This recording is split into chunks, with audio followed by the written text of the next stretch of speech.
Hello friend, welcome my YouTube channel government update. প্রতিনিয়ত government update পেতে বা সরকারি যেসব বিজ্ঞাপনগুলি আছে সেগুলি পেতে আমাদের চ্যানেলটি অবশ্যই সাবস্ক্রাইব করুন এবং পাশে থাকা যে বেল নোটিফিকেশন আছে সেটাই অন করে রাখুন। আর যারা ফেসবুক থেকে দেখছেন তারা আমাদের পেজটিকে অবশ্যই ফলো করে রাখুন। তো আজকে আমি যে বিষয়ে ভিডিও বানাবো সেটা হলো এসআইয়ের সম্বন্ধে। তো এসআইয়ের সম্বন্ধে যে ভিডিও বানাতে চাই সেটি হলো কারো যদি ভোটার লিস্টে নাম বাদ চলে যায় বা ভোটার লিস্ট থেকে যদি কোনো কারণে আপনার নামটি বাদ চলে যায়, তাহলে আপনি কিভাবে পুনরায় আপনার ভোটার লিস্টে নামটি তুলবেন সেই বিষয়ে আজকে আমি আলোচনা করব। তো কোনো ব্যক্তির কোনো কারণে বা কিছুদিন বাইরে থাকার ফলে বা 5 বছর 10 বছর বাইরে থাকার ফলে দেখা গেলো আপনার নামটি কোনো না কোনো কারণে আপনার যে ভোটার লিস্ট আছে সেখান থেকে বাদ চলে গেছে, তাহলে আপনি পুনরায় কীভাবে আপনার ভোটার লিস্টে নাম তুলবেন, তো সেই বিষয়ে আজকে আমার আলোচনা। তো আপনাকে কি কাজ করতে হবে, আপনাকে যে 6 নম্বর বা 6 নম্বর যে ফর্মটি আছে সেই ফর্মটি আপনাকে ফিল আপ করতে হবে। সেই ফিল আপের সঙ্গে আপনি কী কী ডকুমেন্টস দিবেন সেই বিষয়ে আমি এখন বলবো। তো আপনার যে ভোটার লিস্টের নাম ছিল সেই ভোটার লিস্টটি আপনাকে দিতে হবে। দেখা গেলো কোনো কারণে আপনার সেই ভোটার লিস্টটিও হারিয়ে গেছে বা আপনার ভোটার লিস্টেও নাম নেই, তাহলে আপনি কি করবেন, তাহলে আপনার যে পুরনো যে ভোটার কার্ডটি ছিল সেই কার্ডটি 1 কপি জেরক্স দিতে হবে।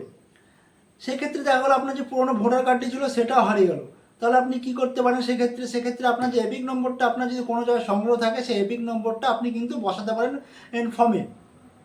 কিন্তু দেখা গেলো কোনো কারণে আপনি সেটাও হারিয়ে ফেলেছেন, তাহলে কিভাবে আপনার আর যে ভোটার লিস্ট আছে সেই ভোটার লিস্টে নাম তুলবেন। সেক্ষেত্রে আপনাকে কি করতে হবে, আপনি যে জায়গায় বাস করেন বা আপনি যে পঞ্চায়েত বা যে সংসদ বা যে এলাকায় বাস করেন সেখানকার আপনার যে পার্মানেন্ট যে স্থায়ী একটা বাসিন্দা সার্টিফিকেট, সেই সার্টিফিকেট আপনাকে অবশ্যই আপনার কাছে থাকতে হবে। এবং সেই সার্টিফিকেট ওয়াইজ আপনার কাছে 6 নম্বর ফর্ম আছে সেই ফর্মটি আপনাকে পূরণ করতে হবে এবং যে বিএলও আছে তাদের হাতে আপনাকে দিতে হবে। এরপর বিএলওরা আপনার আর যে প্রসেস বা যে ম্যাপ আছে সেই ম্যাপ অনুযায়ী কাজ করবে। কাজ করার পর দেখা গেল যদি মনে হয় না আপনি ঠিকঠাক যে ডকুমেন্টস বা যে ক্রাইটেরিয়াগুলো বা ফর্মের মধ্যে যে বক্সগুলো আছে সেগুলো যদি ঠিকঠাক ফিল আপ করেন আর যে সার্টিফিকেটটা আপনি দিবেন পঞ্চায়েতের বা আপনার যে সাংসদের বা এমএলএ যে আপনি স্থায়ী বসবাসের যে সার্টিফিকেট দিবেন সেটি যদি ভ্যালিড হয়, তো যে বিএলওরা আছে সেটাকে ভেরিফিকেশন করবে। ভেরিফিকেশন করার পর আপনাকে হিয়ারিংয়ে ডাকবে। হিয়ারিংয়ে ডাকার পর আপনাকে সঠিক যে যে কোশ্চেনগুলো করবে, যে প্রশ্নগুলো করবে সেগুলো আপনাকে সঠিক সঠিক উত্তর দিতে হবে। এরপর যদি বিএলওদের মনে হয় না আপনি সঠিক বলছেন, আপনাকে যদি মনে হয় না ইনি একজন যোগ্য নাগরিক, তো আপনাকে অবশ্যই যে আপনার ভোটের তালিকায় আপনার নামটি উঠবে। এছাড়াও আর একটি অন্য প্রসেস, সেটি হলো আপনার হয়তো হারিয়ে গেছে কিন্তু আপনার দেখা গেলো বাবার ভোটার লিস্ট বা আপনার দাদু বা আপনার ঠাকুমার যদি ভোটার লিস্ট থাকে সেক্ষেত্রে আপনি 6 নম্বর ফর্মের সঙ্গে জমা করতে পারেন, তাহলে কিন্তু আপনার যে ভোটার লিস্টের নাম অতি সহজেই উঠে যাবে। সেক্ষেত্রে দেখা গেলো যে আপনার বাবার বা আপনার ঠাকুমারও ভোটার লিস্ট কিন্তু আপনি পাচ্ছেন না কোনো কারণে।